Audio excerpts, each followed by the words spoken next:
salamlar Göyçaylılar.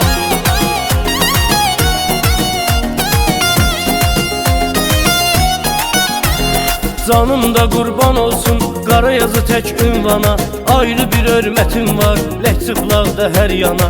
Qara Məryəm zəyirli qızıl ağacı yad edək, mırtı çərəkə xəlidli çaxırlını da şad edək, çaxırlını da şad edək. Salamlar Göyçaylılar, candan əziz candılar, qədirli qiymətlidir, hər biri hörmətlidir.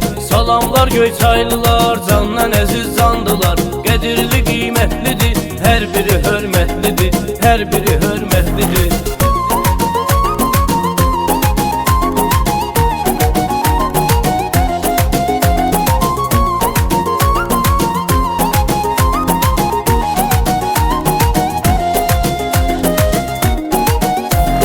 Bığır kəndi ürəkdi, bunu deyirəm birbaşa. Xəyyam ucarlı yazdı, bunu da vurdu yaddaşa.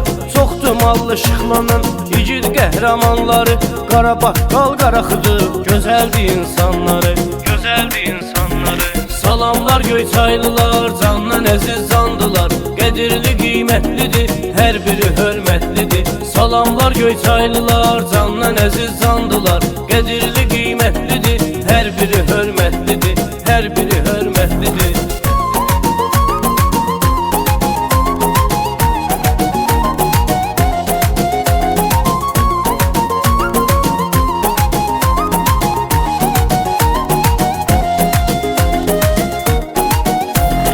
Salamlar Kürd kəndinə, bir də gözəl Yalmana, layiq olub vətənə, həmişə Azərbaycana. Dostluğa sadiq olur Bəydövül oğlanları, İnci adına layiqdir bu yurdun insanları, bu yurdun insanları. Salamlar Göyçaylılar, candan əziz candılar, qədirli qiymətlidir, hər biri hörmətlidir. Salamlar Göyçaylılar, candan əziz candılar, qədirli qiymətlidir, hər biri hörmətlidir, hər biri hörmətlidir.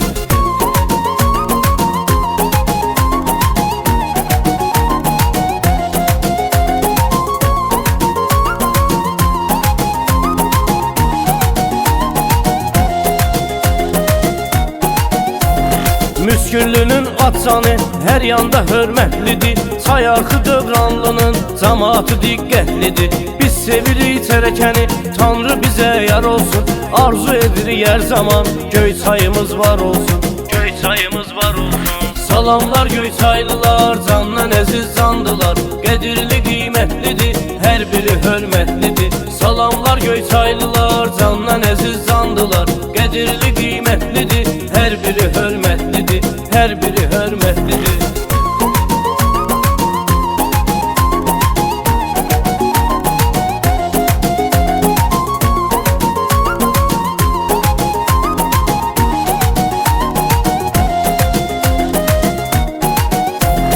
Salamlar Göyçaylılar, candan əziz candılar, qədirli qiymətlidir, hər biri hörmətlidir. Salamlar Göyçaylılar, candan əziz candılar, qədirli qiymətlidir, hər biri hörmətlidir,